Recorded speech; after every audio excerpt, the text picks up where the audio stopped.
Nous disons merci à Dieu pour le temps qu'il nous accorde de partager sa pensée. Pendant 3 week-ends, c'est-à-dire ce week-end de 4 au 5 juin, le week-end prochain, du 11 au 12, et le week-end de ce prochain, du 18 au 19, nous allons essayer de partager un thème que nous pensons être très important. C'est un thème qui porte sur servir Dieu. De nos jours, il y a cet empressement à vouloir servir Dieu, mais il y a un problème qui fait défaut. Nous sommes en présence de gens qui ne connaissent pas Dieu, mais qui veulent les servir. Et comme résultat, on ne fait pas un bon travail devant Dieu. Ça peut être bon devant les hommes, mais non accepté par Dieu.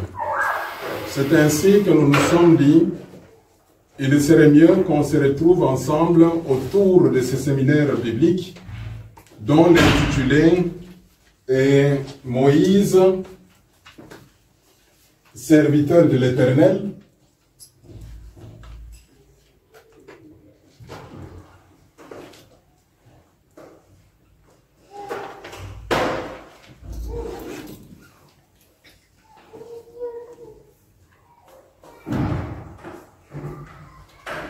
Moïse, serviteur de l'Éternel.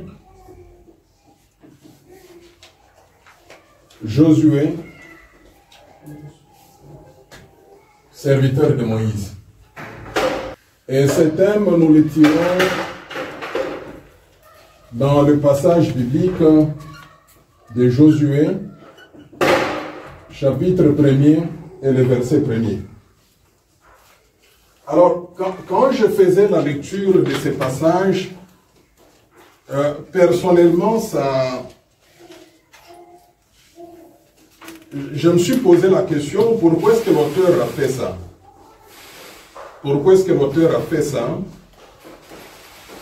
Quand nous lisons, d'ailleurs, pour référence, j'ai pris 4 versions différentes, avec pour idée que j'arrive à bien comprendre ces passages. Je suis dans Louis II. Louis II dit ceci. Après la mort de Moïse, serviteur de l'Éternel, l'Éternel dit à Josué, fils de Nun, serviteur de Moïse. Quand je prends Darby, comme vous connaissez la version Darby, elle est très appréciée. C'est la version qu'on dit qu'elle est littérale. C'est-à-dire, Darby, lui, ne s'est pas écarté plus de la parole de Dieu. Lui, il a fait l'interprétariat, c'est-à-dire la traduction de mot à mot. Darby dit ceci. Et il arriva, après la mort de Moïse, serviteur de l'Éternel, que l'Éternel parla à Josué, fils de Nun, qui servait Moïse 10 ans.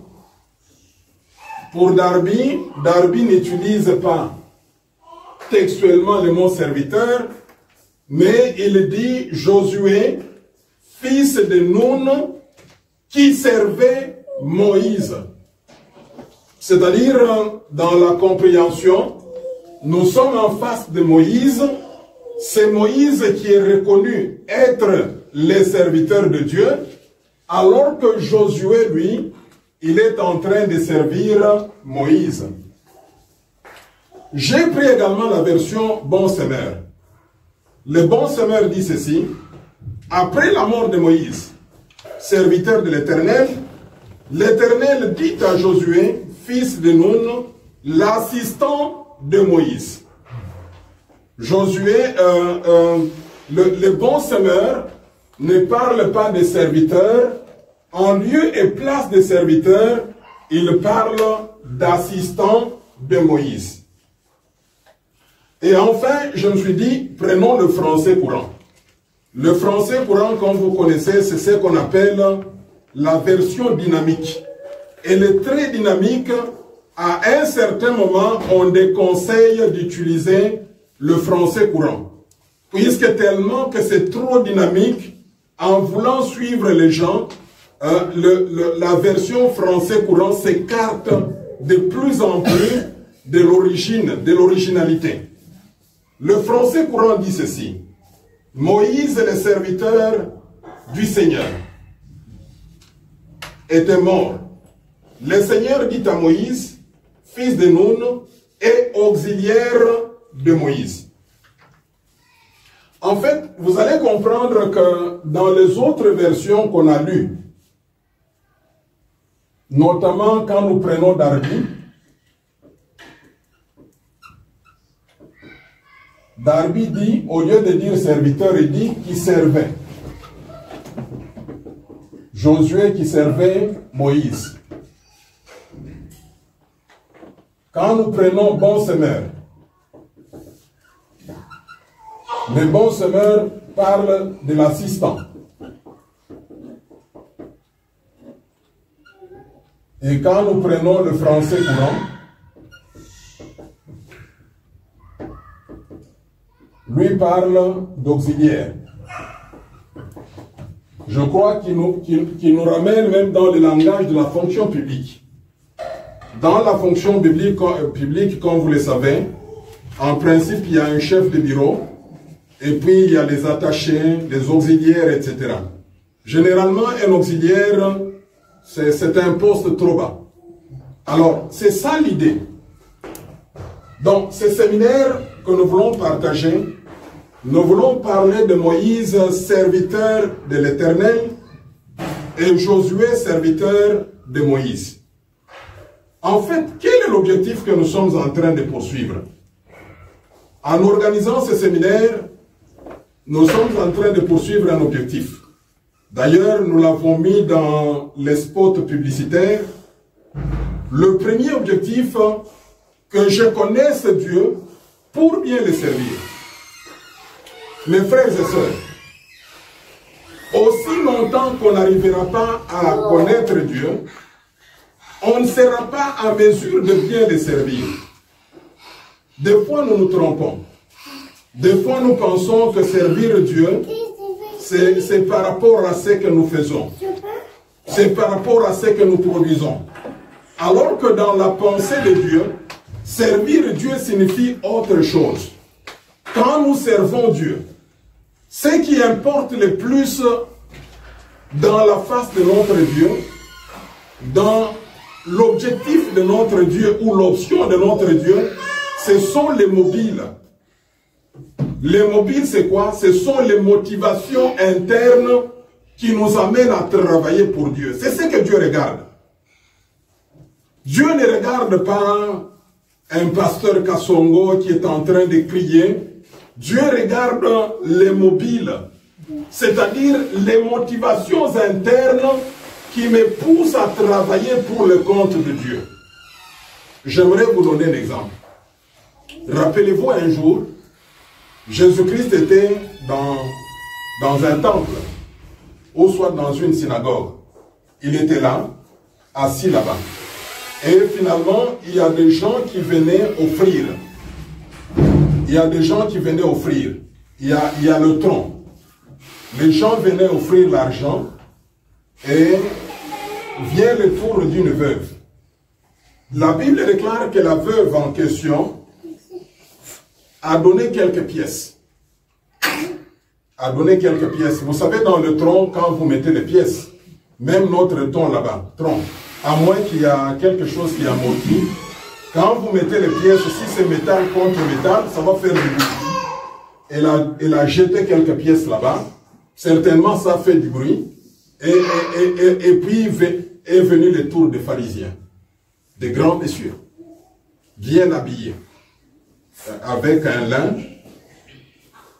Ils mettent là-bas. Et ce qu'ils mettaient, c'était des gros montants. À voir comme ça. Mais ce qui va nous étonner, c'est la réaction de notre Seigneur Jésus-Christ.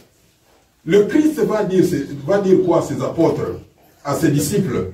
de tous ces gens qui ont défilé, qui sont passés devant mettre quelque chose, la personne qui a plus donné par rapport à tout le monde, c'est la veuve. Finalement, les gens se sont étonnés. Comment ça? Christ va dire, puisque la veuve a donné l'essentiel de sa vie, c'est-à-dire le minimum vital qu'elle avait. C'est tout ce qu'elle avait, elle a donné. Alors que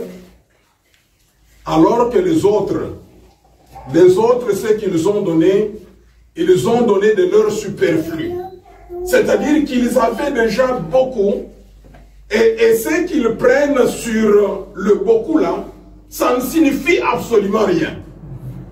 C'est là où j'aimerais vous dire, mes frères et sœurs, aussi longtemps qu'on n'arriverait pas à connaître Dieu, nous n'allons pas bien le servir. On va chanter avec de belles voix, mais pour Dieu c'est zéro. On va crier en train de prêcher, on va crier en train de prier, mais le Seigneur voit zéro. Puisque le premier point, le point de départ, c'est de connaître Dieu pour bien le servir. Et moi j'ai toujours dit que dans tout ce que nous faisons, c'est comme un contrat. Pour ceux-là qui travaillent, ils savent déjà. C'est-à-dire, quand tu vas à un travail donné, et que tu n'as pas de contrat, ça ne sert à rien. En réalité, tu arriveras à la fin du mois, on ne te donnera pas un salaire, puisqu'on ne te reconnaît pas.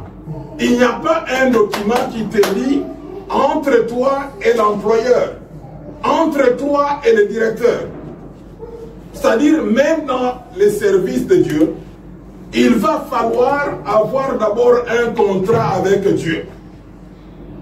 Ça, c'est le premier objectif de notre séminaire, que je connaisse Dieu pour bien le servir. Aussi longtemps que tu ne connaîtras pas Dieu, tu ne vas pas bien le servir. Il se pourrait que tu sers bien les hommes, mais tu ne sers pas bien Dieu. Alors, je me disais que nous allons essayer de connaître Dieu à travers 4 éléments importants. Le premier élément, c'est l'appel au service de Dieu. Vous savez qu'on ne peut pas servir Dieu sans être appelé. On ne peut pas servir Dieu sans être appelé. Mais alors, l'appel, c'est quoi? L'appel, c'est juste une mise à part. Une mise à côté. Dieu te prend, il te met à côté, et il te met à côté pour une mission bien déterminée. C'est ce qu'on appelle l'appel. Alors, l'appel, quand il se manifeste, il commence par des sentiments à l'intérieur de nous. Vous sentez que vous avez les sentiments, vous avez le désir, vous avez l'envie de servir Dieu. Ça commence par là. Et en termes d'appel, il y a 2 sortes d'appels. Il y a ceux-là qui reçoivent un appel direct. Dieu l'appelle directement. Mais il y a d'autres personnes qui reçoivent ce qu'on appelle l'appel indirect. Ils sont appelés par Dieu à travers les hommes. Ici, j'aimerais ouvrir une parenthèse. J'aimerais ouvrir une parenthèse. La grande méthodologie de Dieu, de tout le temps, en parcourant la Bible, la grande méthodologie de Dieu, c'est de travailler au travers des hommes. C'est de travailler au travers des hommes. Quand vous prenez Josué, il a été appelé par Moïse. Quand vous prenez Élisée, Élisée a été appelé par Élie. Il était en train de labourer les champs.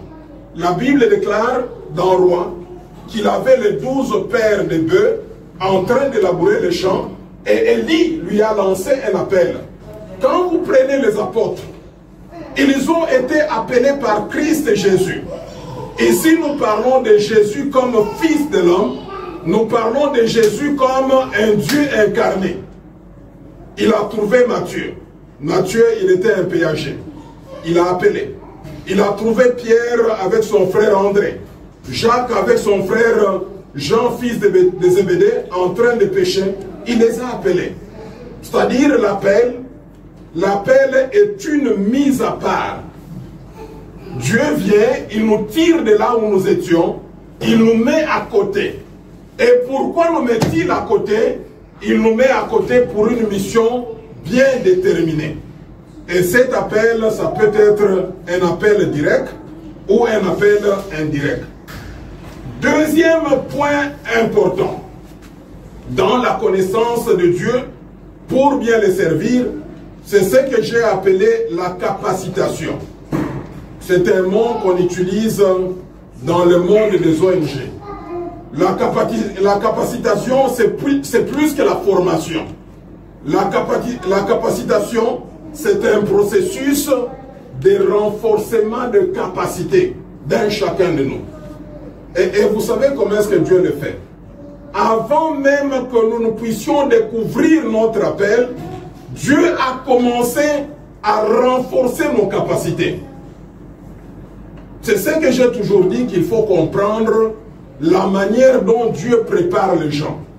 C'est-à-dire, avant que tu ne deviennes même serviteur, avant même que tu ne deviennes servante, Dieu commence à te préparer. Il commence à nous préparer d'abord dans nos familles. Dans nos familles, il y a une préparation qui se fait. Ce n'est qu'avec le temps qu'on arrive à comprendre. Oui, je comprends maintenant. Dieu m'est formé. Il commence à nous former dans nos familles. Il continue cette formation dans les études. Il y a certaines personnes, quand je prends l'exemple de diacre Jarrett, aujourd'hui il fait l'administration au niveau des femmes. Qu'on le veuille ou pas, il y a aussi la part de ce qu'il a fait comme étude. Puisque le type de rapport financier qu'il fait, nous autres on ne peut pas le faire. Dieu l'a préparé dans la capacitation, dans ces processus-là, Dieu, des renforcements des capacités, Dieu l'a préparé. Alors, dans ces processus-là, il y a trois choses qui interviennent. La première chose, c'est l'acquisition de connaissances. Ça intervient dans la capacitation, l'acquisition de connaissances. Dieu permet à ce que tu reçois une connaissance. Ce soit à travers même les visites, tu reçois une connaissance. Deuxième chose, c'est l'acquisition des aptitudes. Je crois que vous connaissez la différence entre connaissance et aptitude. Connaissance, c'est avoir les informations. On accumule les informations, on accumule la théorie. Par contre, aptitude, c'est le savoir-faire. En anglais, on appelle ça skills. Skills, c'est-à-dire quelque chose que tu peux savoir faire.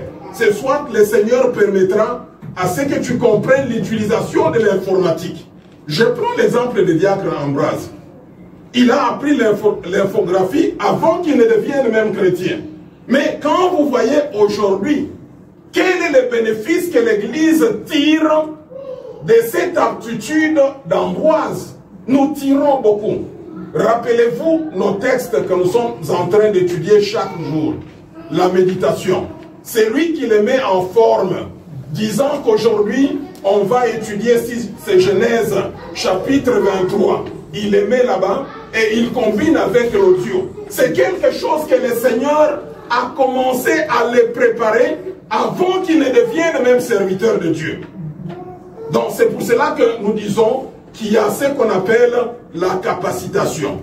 Et d'ailleurs, on le verra dans la vie de Moïse. Avant que Dieu n'appelle Moïse, Moïse a été formé dans toute la sagesse de l'Égypte. Et ici, pour votre information, à cette époque-là, l'Égypte était la grande puissance. C'était comme les États-Unis. Rappelez-vous de ce que le savant sénégalais disait, Cheikh Anta Diop, avec l'égyptologie.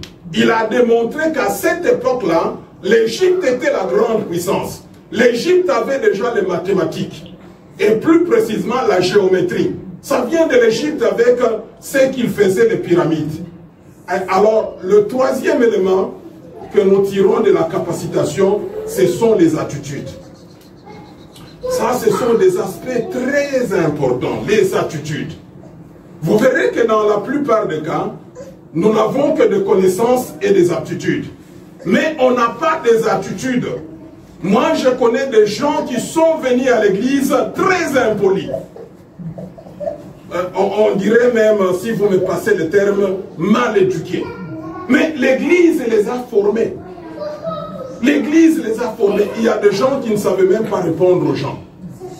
Moi, quand je prends ma propre vie, avant que je ne vienne à l'église, j'étais très timide. Je dirais même que ma timidité était démoniaque.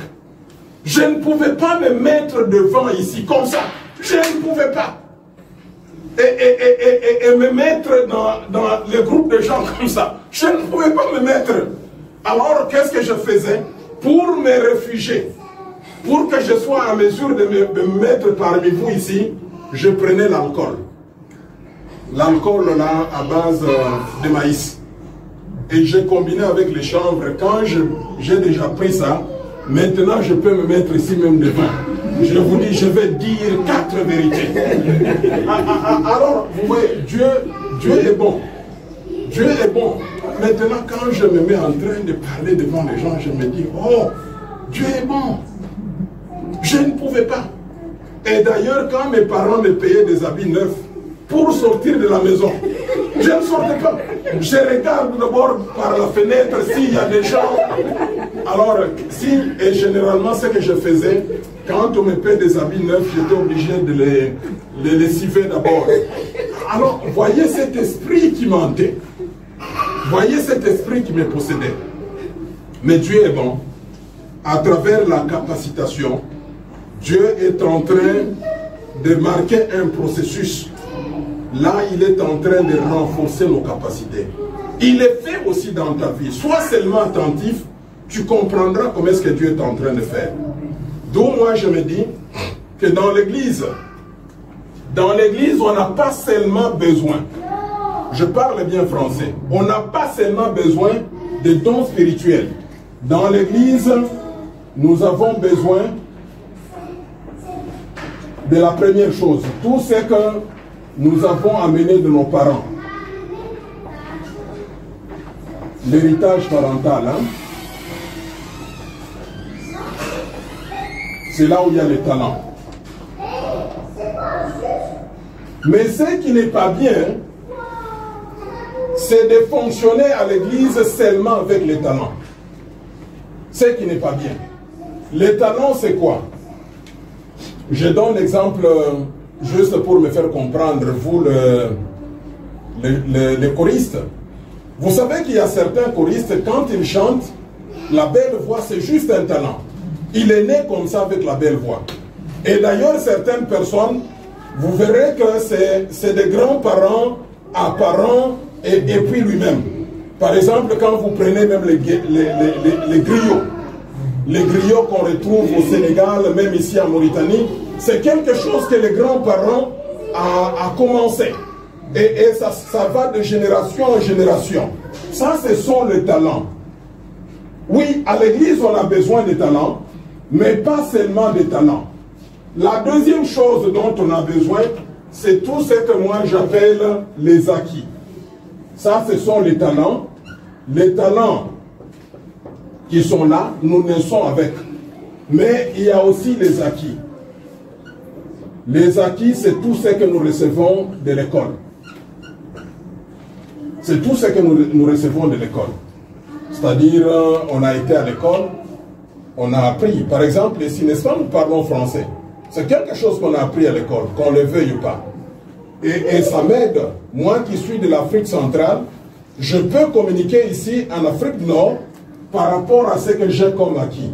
Ça, c'est la deuxième chose. Et la troisième chose qu'on utilise à l'église, c'est maintenant ce qu'on appelle les charismes. Les charismes, ce sont les dons spirituels que nous recevons de la part du Saint-Esprit. L'Église a besoin de tout ça. Et Dieu, dans la capacitation, il est en train de faire tout ceci.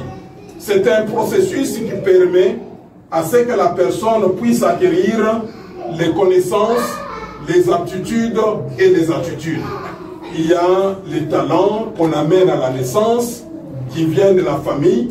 On a les acquis qui viennent des études, des voyages, etc. Vous savez que le voyage, c'est aussi une grande école. Et puis enfin, il y a les charismes, ce sont les dons spirituels. L'Église fonctionne avec le 3. Évidemment, vous verrez qu'à un certain moment, même les apôtres, il y a des apôtres qui étaient limités. Quand vous prenez les pierres et les gens étaient limités par rapport à ça. C'était des gens sans éducation. Ça fait défaut. Quand vous les comparez à Pierre, à Paul, puisqu'il a étudié, Paul a compris beaucoup de choses par rapport à ceux-là qui étaient même aux côtés de Jésus. Même notre salut, l'exposition doctrinale de la foi devient plus simple avec Paul. Quand il nous écrit l'épître aux Romains, l'épître aux Romains t'explique ce que c'est la vie chrétienne. Mais Pierre et Jean qui ont été à côté de Jésus n'ont pas pu le faire puisque dans leur vie, il y a ce deuxième bloc qui manquait. Alors, on verra ça dans la vie de Moïse. On verra cela dans la vie de Josué. Alors, je disais que l'autre élément, l'autre objectif en faisant ce séminaire, nous voulons arriver à comprendre ce qu'on appelle la culture de la soumission, la culture de l'obéissance et la culture de la loyauté. C'est trois choses qui sont différentes. Ces trois choses qui sont différentes, nous parlons de la culture. Culture de la soumission, culture de l'obéissance, et puis la culture de la loyauté.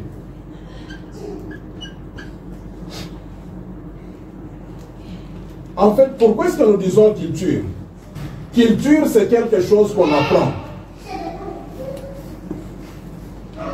Ces histoires ici, la soumission, l'obéissance, la loyauté, ça s'apprend. Oui, non, tu me comprends. Ce sont des histoires qu'on ne reçoit pas par la prière. Ça s'apprend, la culture. Même dans le livre d'Hébreux, la lettre aux Hébreux, la Bible dit ceci, parlant de Jésus-Christ. Il dit, bien qu'il fût fils, il a appris à obéir. Bien qu'il fût fils, il a appris à obéir. Dans ces histoires ici, ça s'apprend. La soumission. La soumission, ça s'apprend. L'obéissance, ça s'apprend. La loyauté, ça s'apprend. Je crois que nous allons donner aussi la différence entre les trois. On va essayer de donner la différence entre les trois. La soumission, elle est différente de l'obéissance. L'obéissance, c'est juste faire ce qu'on te demande de faire. Quand je dis, défi, apporte-moi un verre d'eau, et que défi m'apporte un verre d'eau, qu'est-ce qu'on dira de défi? Qu'il est obéissant. Par contre, la soumission, mes amis, n'est pas une chose aisée. Quand le Seigneur descend parmi nous ici, je crois rares seront ceux-là qui sont soumis. La soumission, c'est quoi? C'est mettre en dessous. C'est ça la soumission, c'est mettre en dessous. Vous pensez que c'est facile? D'ailleurs, dans les vies de mariage, vous savez que dans les vies de mariage, quand vous lisez très bien la Bible, en tout cas, j'ai fait attention à la Bible, je ne faisais pas attention à cela. Vous pouvez, je vous ramène dans vos têtes, hein, allez dans Éphésiens chapitre 5, juste dans vos têtes. Éphésiens chapitre 5, et puis allez dans Éphésiens chapitre 6. Vous vous rappelez de quoi? Qui peut se rappeler de quelque chose? N'ouvrez pas vos Bibles. Allez dans Éphésiens chapitre 5 et Éphésiens chapitre 6. Qu'est-ce que vous vous rappelez seulement? Une phrase. Femmes, soyez soumises. Femmes, soyez soumises à vos maris. Ah, ok. Alors, chapitre 6. Enfants, soyez obéissants. Obéissez à vos enfants. Très bien. Vous êtes bien rappelé. Alors, moi, à un certain moment, je confondais ces choses. Maintenant, je viens de voir clair. Il est dit, femmes, soyez soumises. Enfants, obéissez. Alors, enfant obéissez, c'est-à-dire quoi? L'enfant ne peut pas être soumis aux parents. L'enfant doit obéir aux parents. Est-ce que vous saisissez la différence entre les deux? L'enfant doit obéir aux parents. C'est par exemple des filles, donne-moi un verre d'eau. C'est-à-dire, il reçoit les injonctions, il reçoit l'ordre et il s'exécute. Par contre, quand on dit femme, soyez soumises à vos maris. C'est-à-dire quoi? Se mettre en dessous. Se mettre en dessous. Et ça fait mal. Vous savez, nous les hommes, puisqu'on n'arrive pas à comprendre cela, mais ça fait mal.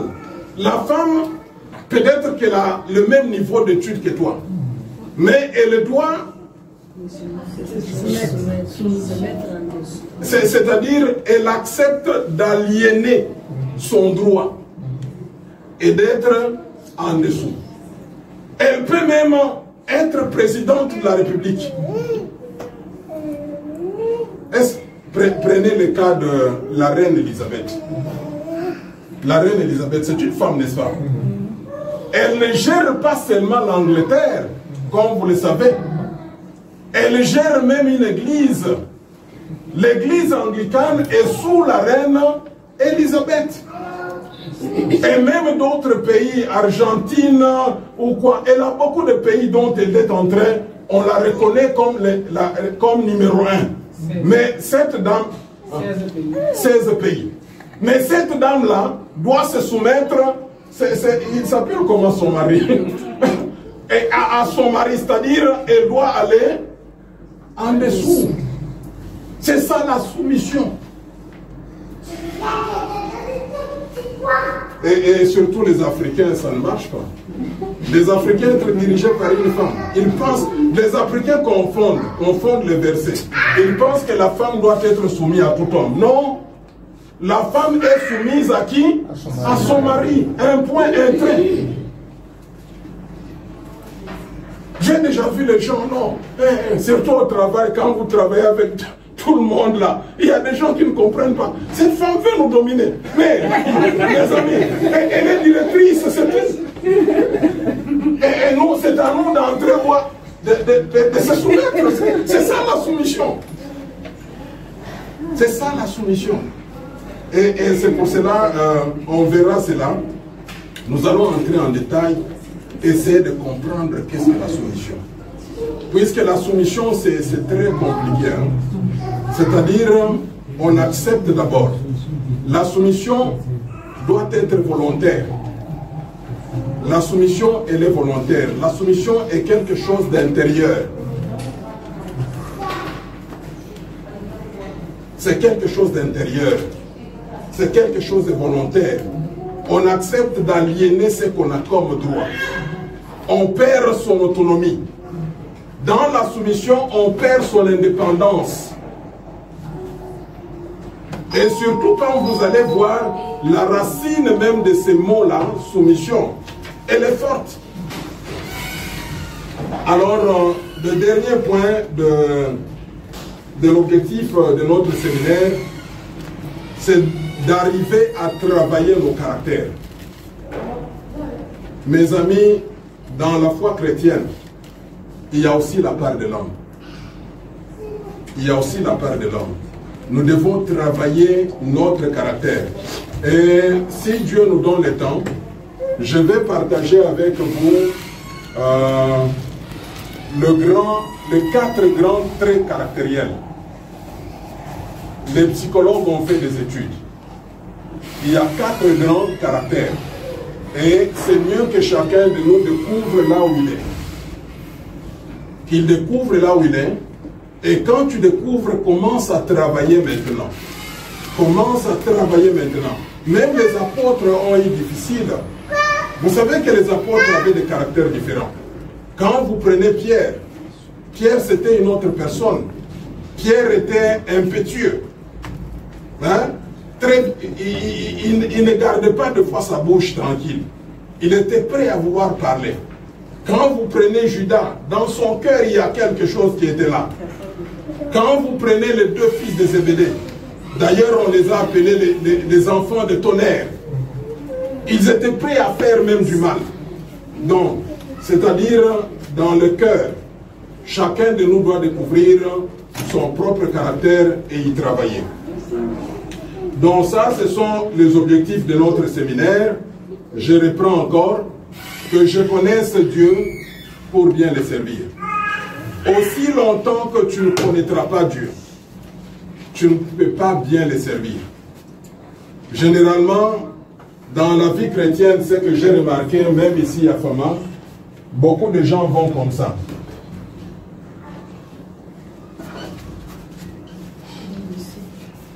Ils vont en dents de scie. Aujourd'hui, très engagés. Quand vous faites même la prière, c'est sa voix que vous entendez juste à la barrière là.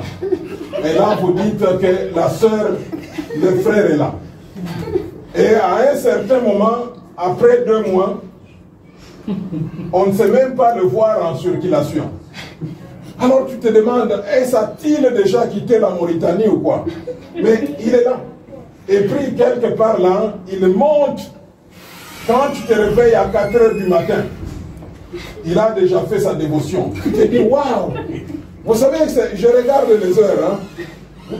Tu vois, il a déjà fait, si c'est les audios qui passent dans l'intimité, sanctification, tu dis, ah, ça va. Alors un autre, là, tu es obligé maintenant, à partir de Colosie, Pasteur Huguette, est-ce le frère Kassongo est toujours là? Alors là, on ne sait pas le voir, c'est comme ça. Alors là, c'est un problème, mes amis. Là, c'est un problème. Là, c'est un problème. Nous devons faire un effort. Nous devons faire un effort. Je disais que je connaisse Dieu pour bien le servir et que je le connaisse à travers l'appel au service de Dieu, que je le connaisse à travers la capacitation, que je le connaisse à travers la culture de la soumission, de l'obéissance et de la loyauté, et que je le connaisse à travers le travail sur le caractère. Alors, j'aimerais qu'on rentre maintenant dans notre verset. Notre verset là, après la mort de Moïse, serviteur de l'Éternel, Josué, l'Éternel parle à Josué, fils de Nun et serviteur de Moïse. C'est facile à retenir, n'est-ce pas? C'est un seul verset. Alors, j'aimerais ensemble qu'on observe ce verset. Qu'est-ce qui vous frappe dans ce verset?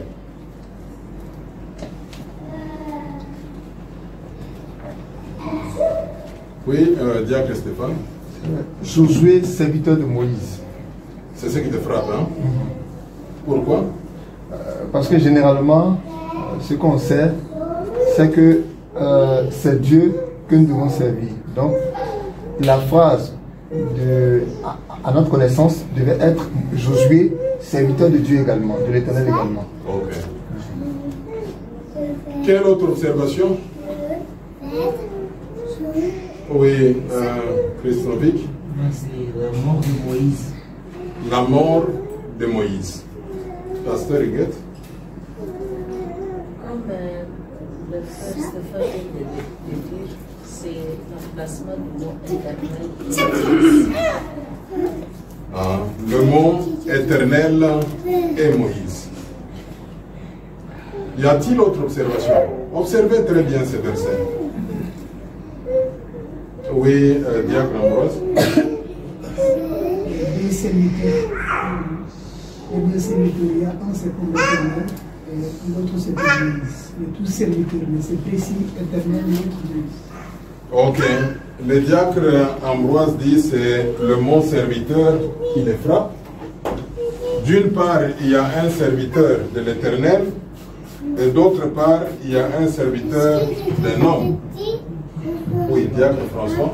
Oui, aussi, l'Éternel dit à Moïse, à Josué, fils de Nun. Le fils. Fils de Nun. Il n'est pas enfant, il est fils. Le diacre François insiste beaucoup. Josué n'est pas enfant, mais il est fils. Vous comprenez un peu la différence entre les deux? Il y a une différence entre enfant et fils. Diacre Jared? Non, moi, j'allais réagir exactement comme Stéphane, parce que d'abord, quand le thème a été publié, j'avais lu, j'ai relu 2 ou 3 fois, dit, mais est-ce qu'il n'y a pas d'erreur? J'ai dit, Josué, serviteur de Moïse. J'ai dit, est-ce qu'il peut être serviteur de Moïse? Et après d'avoir, quand on a lu, j'ai compris que effectivement c'est difficile. Voilà l'observation. Y a-t-il une autre observation? Ah, tu voulais intervenir. Y a-t-il une autre... Les sœurs aussi? Oui. Bon, moi je suis venue en retard, mais quand j'ai dit ici Moïse, serviteur de l'Éternel, Josué, serviteur de Moïse, moi je comprends par là, servi pour être servi. Ok, servi pour être servi. C'est-à-dire, quand vous servez Dieu, Dieu permettra aussi que les gens vous servent. Alors, j'aimerais assez que nous puissions, pour aujourd'hui, essayer de voir les personnages principaux dans ces versets. Vous verrez qu'il y a 3 personnages qui sont principaux dans ces versets.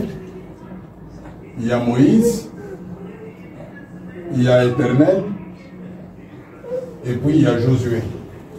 On laisse tomber les papas de Josué. Hein? Ici, nous parlons des personnages qui sont principaux. Et puis, il y a le mot qui intervient, c'est le mot serviteur. Donc, dans notre démarche, nous allons chercher à comprendre les 3 principaux personnages qui sont dans ces versets et aussi le mot serviteur. J'aimerais commencer par serviteur.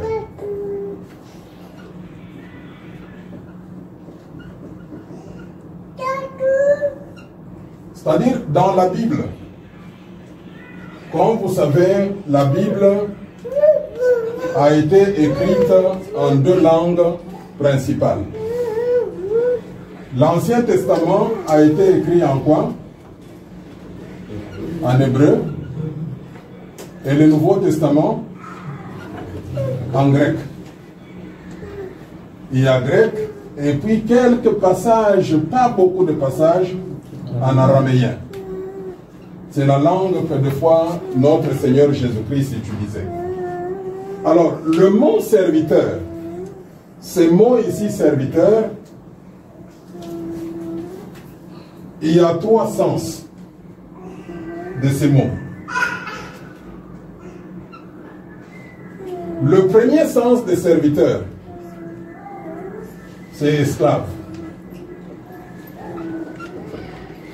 Généralement, l'esclave, c'est quelqu'un qu'on a acheté. Il y a 2 possibilités. Hein? La première possibilité, vous l'achetez. La deuxième possibilité, vous l'avez comme butin de guerre. C'est-à-dire, vous êtes allé vous battre et comme conséquence, vous avez des prisonniers, des butins de guerre, et vous faites des esclaves. Ça, c'est la deuxième possibilité. La troisième possibilité, selon la loi juive, lorsque quelqu'un a votre dette, et qu'il est incapable de payer cette dette, vous pouvez prendre la personne de sa famille, faire de cette personne un esclave. Alors, eu égard à cette loi, c'est-à-dire pendant la période de jubilé, c'est-à-dire 50 ans après, vous pouvez libérer l'esclave. Donc, les serviteurs qu'on appelle esclaves, c'est quelqu'un qui travaille pour le compte de quelqu'un et il est fait comme une corvée. C'est un travail qui est forcé, puisqu'il n'a pas de liberté. Alors, ce type de serviteurs, les serviteurs esclaves, il ne reste pas à table avec son maître. C'est ça son problème. Il est en train seulement de faire quoi? De servir. Rappelez-vous, c'est ce que Christ un jour va dire. Quand vous allez dans Jean chapitre 15 et le verset 15. Jésus-Christ va dire quoi? Tu peux nous lire ce verset? Alors, ce qui est important pour moi, quand je suis en train de vous expliquer les types de serviteurs, voyez, posez-vous la question en vous-même. Vous êtes quel type de serviteur? Vous êtes quel type de servante? Jean chapitre 15, le verset 15 dit, je ne vous appelle plus serviteur, parce que le serviteur ne sait pas ce que fait son maître. Mais je vous ai appelé ami, parce que je vous ai fait connaître tout ce que j'ai appris de mon Père. Oui. Je ne vous appelle pas serviteur. Et là, Christ voulait dire esclave. Puisque l'esclave ne connaît pas ce que son maître fait. Mais vous connaissez ce que je suis en train de faire. Raison pour laquelle je vous appelle mes amis. Un ami a droit à la confidentialité. Alors, ici, le premier type de serviteur qu'on appelle esclave, c'est quelqu'un qui est lié. C'est quelqu'un qui n'a pas de liberté. C'est quelqu'un qui est engagé dans une corvée, dans un travail forcé. Peut-être vous êtes venu ici puisque vous avez vu mon message. Oh, vous êtes quel type de serviteur? C'est-à-dire, il y a des gens qui sont... C'est comme corvée. Quand on dit « allons à Fama », c'est comme qui dirait c'est un corvée.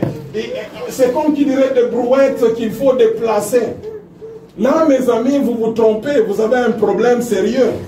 Revoyez quel type de serviteur vous êtes. Alors, le deuxième serviteur ici, c'est celui qu'on appelle les mercenaires. Je crois que la plupart d'entre vous, vous êtes encore de jeunes, vous n'avez pas la notion de mercenaires. Mais je crois l'ancien John Fabin doit connaître la notion de mercenaires. Moi aussi, j'ai vécu cela. Les gens Scram. Il y avait quelqu'un qu'on appelait Jean Scram. Il y avait quelqu'un qu'on appelait Bob Denard. C'est-à-dire l'Afrique. Quand vous avez une guerre, vous appelez ces gens-là. Généralement, vous leur donnez de l'argent. C'est comme la version actuelle de ACMI. Donc, les terroristes, vous les utilisez. Un mercenaire, c'est quelqu'un qui travaille pour un gain. Il travaille pour un salaire.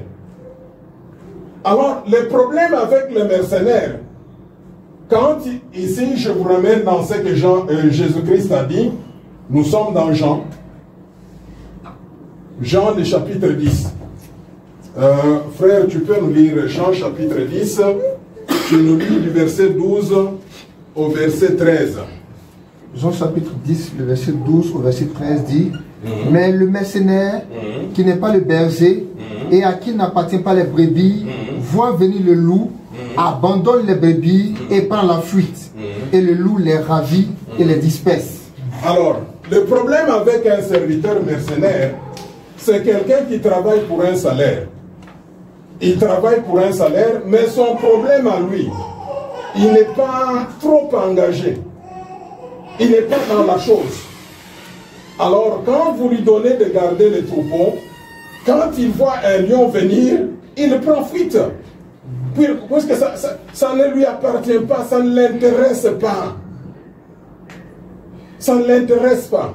Quand il voit même l'église ne marche pas bien, ça ne l'intéresse pas. Il n'a pas le cœur. Il n'est pas dedans. Les Ivoiriens disent quoi? Nous sommes ensemble. Il n'est pas ensemble.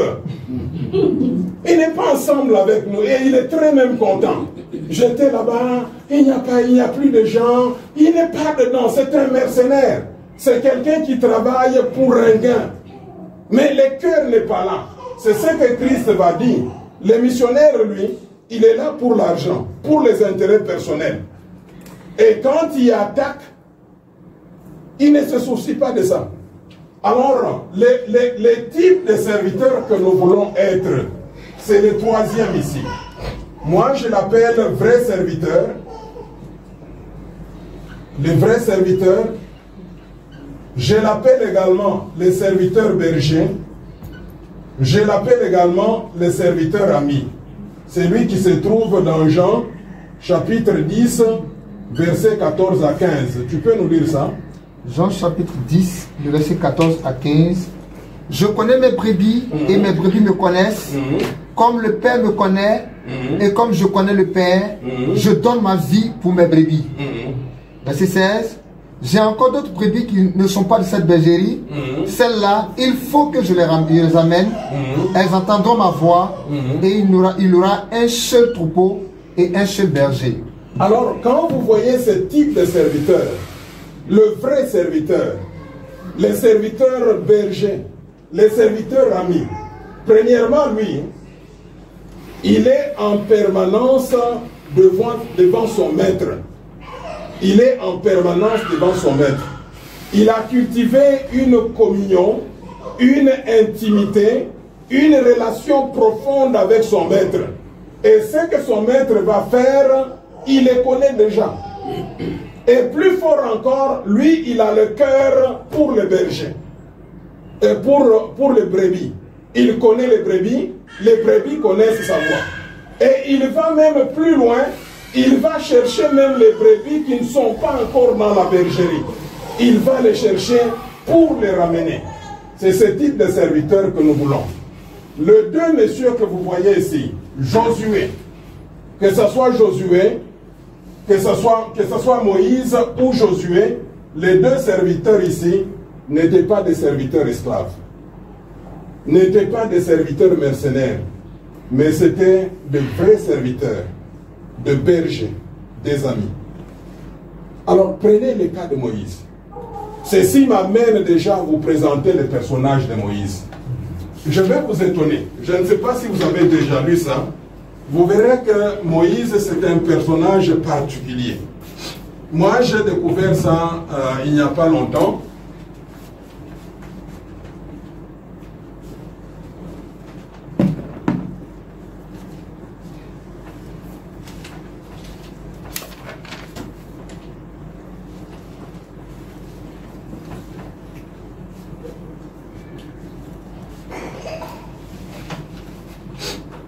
Quand vous prenez Moïse, je vais vérifier si on connaît très bien Moïse. Hein?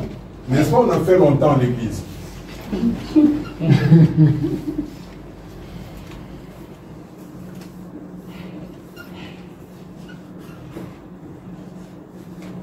Qu'est-ce que vous connaissez de Moïse? Juste un point. Je vais vérifier. Hein? On va bâtir ensemble la connaissance de Moïse. Qu'est-ce que vous connaissez de Moïse? Il était berger. Berger.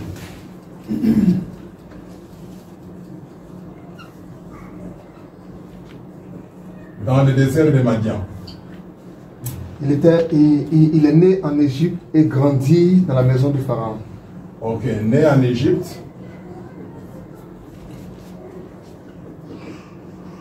Et puis, il a grandi dans le palais. Nous sommes déjà dans la capacitation. Il a grandi dans le palais, appelé à être administrateur. Étienne dit qu'il a appris dans toute la sagesse de l'Égypte. Dans la même idée. Dans la même idée. Il a accompli une grande mission. Une grande mission. Là, nous sommes déjà dans la peine. Hein? Nous sommes déjà dans l'appel. L'intitulé de sa mission, c'est l'exode. Faire sortir Israël de l'esclavage. Lorsqu'il était conscient du peuple auquel il appartenait, il avait déjà une possibilité de servir son peuple. Prise de conscience. Donc nous sommes en train déjà d'apprendre ce que Dieu fait dans la vie de quelqu'un. Tout commence par une prise de conscience. Mes amis, pour autant qu'il n'y aura pas de prise de conscience dans la vie d'un chacun, on restera comme on est. Dans ma langue, le Swahili, qu'on parle aussi au niveau de l'Afrique de l'Est, il est dit que celui qui se reconnaît, il est guéri. Vous savez que beaucoup de personnes meurent puisqu'ils ne reconnaissent pas qu'ils sont malades. Mais le fait déjà de se reconnaître, le fait déjà d'avoir prise de conscience, on est sauvé. Quoi encore? Qu'est-ce que vous connaissez de Moïse? Beau-fils de Jéthro. Beau-fils de Jéthro. Bon, vous verrez que dans la deuxième, nous verrons les trois séquences de la vie de Moïse. Vous savez que Dieu est bon. Dieu nous forme en tout.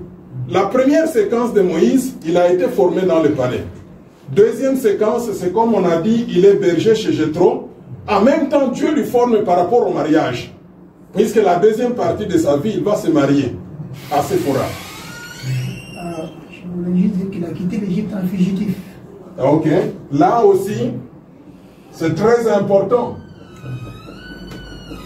Laissez-moi vous dire qu'il y a toujours un temps entre l'appel et la mise en œuvre. Mais beaucoup de gens sont pressés. Il suffirait qu'on parle seulement langue ou qu'on connaisse 5 versets, je deviens pasteur. Non. Tu risques de fuir comme Moïse. Il a fui comme fugitif. Pourquoi? Puisqu'il s'est autoproclamé. Le monsieur lui a dit, qui t'a établi juge et prophète parmi nous? Finalement, il a fui. Il est celui à qui Dieu a confié les 10 commandements. Les 10 commandements. Jésus-Christ va dire que la grâce et la vérité sont venues avec Jésus-Christ, mais la loi avec qui? Moïse. Avec Moïse. Il a commencé réellement à servir Dieu à l'âge de 80 ans. Voilà, la patience. 80 ans. Vous verrez quelqu'un qui a cru en Jésus-Christ hier. Seulement 2 ans on veut servir. Moi, Dieu m'a fait grâce et j'ai 42 ans. Je ne dis pas que c'est le même modèle. Les modèles sont différents. Les modèles sont différents.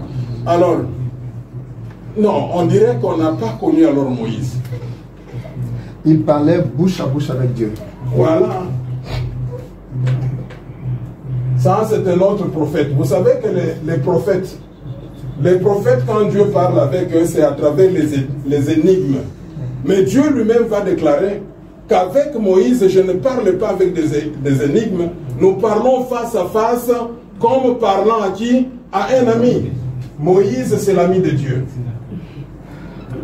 Donc, un serviteur ami, un prophète. Et Moïse, finalement, quand on dit homme de Dieu, c'est lui, pour la première fois, Dieu l'appelait homme de Dieu. Moïse, c'est l'homme de Dieu. Alors, dites-moi, qu'est-ce que vous connaissez maintenant de Josué?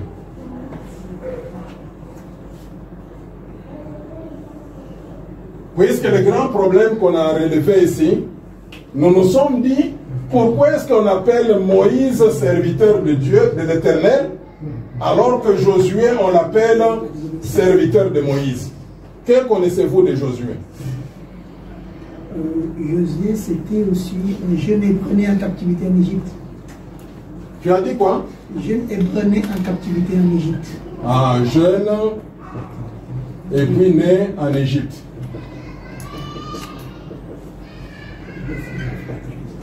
Autre chose sur Josué? Le remplaçant de Moïse. Les successeurs de Moïse. Je me rappelle toujours d'un pasteur là chez nous qui est déjà décédé, Albert Loukoussa, qui disait un succès sans successeur, c'est aussi une forme d'échec. N'est-ce pas vrai? Josué aussi, c'était celui que Dieu a mis auprès de Moïse. Dieu l'a mis auprès de Moïse. C'est un proche à Moïse. Mieux encore, c'est là où nous sommes. Il est serviteur de Moïse. Est-ce que c'est pour autant qu'il n'a pas de don spirituel? Comme il est serviteur de Moïse, il n'a pas de don spirituel. Si. Il en a, non? C'est un mauvais serviteur puisqu'il est serviteur de Moïse.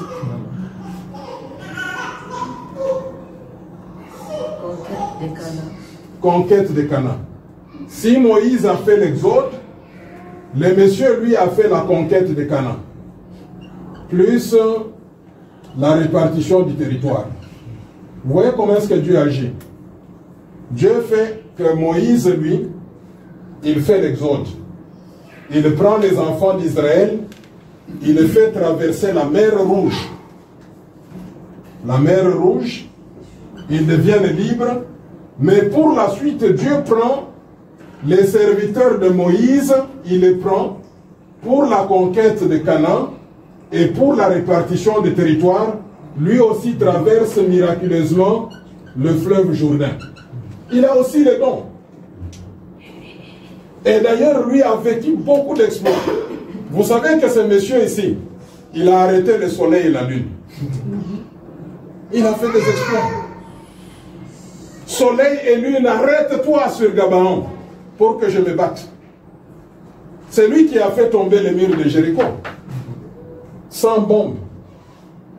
Mais, il est serviteur de qui? C'est un peu compliqué, hein? Dieu, dans sa manière de faire, il est différent de nous les hommes. Nous, on peut attendre un géant. Mais Dieu peut amener quelqu'un qui est chétif pour faire son œuvre. Rappelez-vous de les prophètes. D'ailleurs, il était prophète, pas seulement prophète, prophète et juge. Samuel. On l'envoie dans la maison d'Isaïe, le père de David. Il devrait oindre un roi. Dans sa tête, un roi doit être comment? Beau. Costaud. Dans sa tête, il doit être costaud. Finalement, tout le monde défile. Généralement, les premiers-nés, ils prennent tous les chromosomes de papa et maman. Ils passent là-bas. Alors finalement, à la fin, ils demandent, c'est tout ça, c'est ça tes enfants. Le père lui-même a dit quoi? Il reste Un qui? Un petit. Dans la brousse. Un petit dans la brousse. D'ailleurs, on l'envoie même dans la brousse, il est en train de puer mal. Mais c'est lui que Dieu a choisi. Dans l'histoire de Dieu ici, mes amis, Dieu ne choisit pas le diplôme, Dieu ne choisit pas la taille, Dieu ne choisit pas l'argent, il choisit qui il veut. Nous nous mettons d'accord. Il choisit qui il veut. Vous savez, il y a ce que moi j'appelle les ouvriers de la dernière heure. Pour ceux-là qui suivent le football en anglais, on appelle ça Ferguson. Ferguson time. À la fin là, surtout Manchester, hein, il marquait des buts à la fin, juste à la fin. Dieu peut choisir les travailleurs de la 6e heure. Quelqu'un qui n'a pas été avec nous ici à Fama, Dieu le choisit pour remplacer le pasteur Kassongo. Est-ce qu'on va refuser? Non, c'est Dieu. Dieu fait ce que bon lui semble. La Bible me dit ceci: Dieu est assis au ciel et il fait ce qu'il veut, soit dans le ciel, sur la terre et sous la terre. Est-ce que vous avez compris les deux personnages? Tous deux sont là, mais quand tu regardes la vie de ces deux, ce sont des vies particulières. Alors, ce que nous allons faire dans notre séminaire, pour terminer, puisque si j'aborde l'Éternel, ça va nous prendre beaucoup de temps. Ça, on peut le faire demain, comme il fait déjà 18 heures. Pour terminer, ce qu'on fera, c'est-à-dire, nous allons voir les 3 séquences de la vie de Moïse. Et nous verrons les 5 principes de la vie de Josué. Et c'est mieux de retenir cela. C'est-à-dire, la première séquence,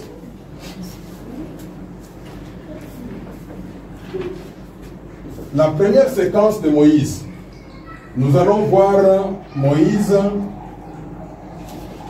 en Égypte.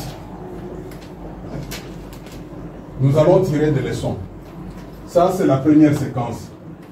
La deuxième séquence de Moïse, nous verrons Moïse dans le désert. Mais le désert de Madian, chez son beau-père. Il y a quelque chose que Dieu va faire avec lui. Et d'ailleurs, c'est là où l'appel va être explicite. Troisième séquence, nous verrons Moïse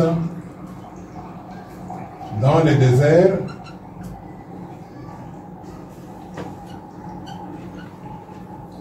vers Canaan.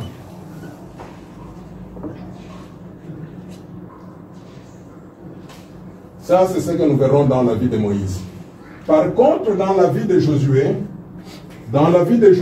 nous verrons les 5 principes de la vie de Josué. Le premier principe, nous verrons l'obéissance.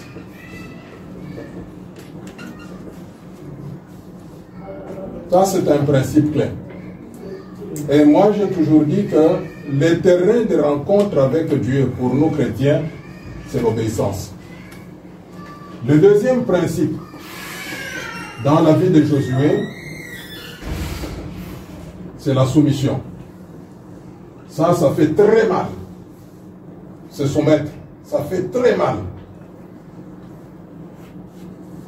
Troisième principe, le courage. Dieu a besoin de courageux. Et surtout, au moment où nous sommes arrivés à Fama, on a besoin de courageux. On n'a pas besoin de poltrons. Dieu a besoin de courageux. Quatrième principe.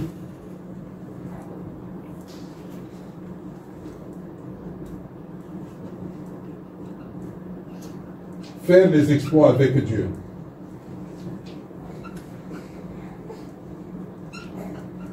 Ce monsieur que vous voyez, Josué, c'est un commandant militaire charismatique. La manière dont il a conquis, il a fait des exploits avec Dieu. Et le dernier principe, le cinquième principe, pour moi, j'ai toujours dit, ce principe ici, si on ne l'a pas, on a raté sa vie chrétienne. C'est la sanctification. Comme vous savez, la sanctification est très importante. La sanctification est très importante. Je me rappelle dans Luc, quand vous prenez Luc, le chapitre 15, moi je l'appelle le chapitre des perdus et retrouvés. Pour ceux-là qui voyagent dans les grands aéroports, vous verrez qu'il y a toujours la section de Lost and Found. Si c'est en anglais, Lost and Found. C'est-à-dire quand tu as perdu quelque chose, tu peux retrouver. Alors, ici, Dieu n'a pas besoin. Ça, je vous le dis franchement. Au niveau des femmes, Dieu n'a pas besoin des 99 justes qui n'ont pas besoin de la repentance. Dieu se réjouit lorsqu'une seule personne se répand. Il y a de la joie dans le ciel lorsque les gens se répandent. On a besoin de la sanctification. Et même notre appel, Dieu ne nous appelle pas à l'impureté, mais il nous appelle à la sanctification. La marque de notre appel, c'est la sanctification. Lévitique 19, chapitre 1er, soyez saints, comme celui qui vous a appelé est quoi? Est saint. Alors, on s'arrête par ici. Nous allons continuer avec la grande notion. Avec la grande... Alors, ma peur à moi de nos jours, hein, j'ai toujours dit peut-être de nos jours on n'a pas la chance de recevoir la véritable parole de Dieu. On n'a pas la chance. Quand je suis tout ce qui se passe sur le net, moi ça me fait peur. Hein. Malheureusement, ceux qui se passent sur le net, ils sont très populaires, mais ils nous font manger des choses qui ne sont pas bons.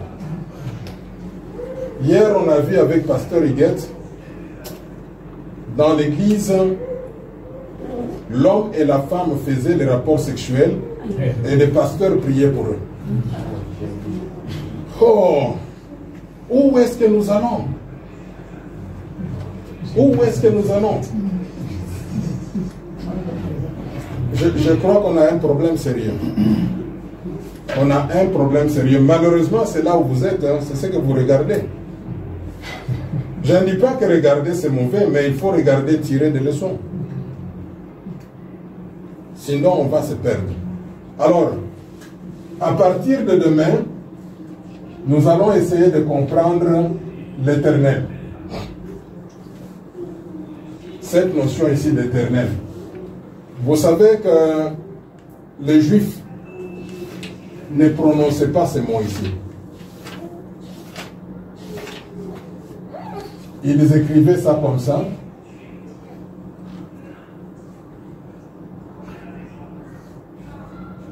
On ne les prononçait pas. En théologie, on appelle ça tétagramme. Tétagramme.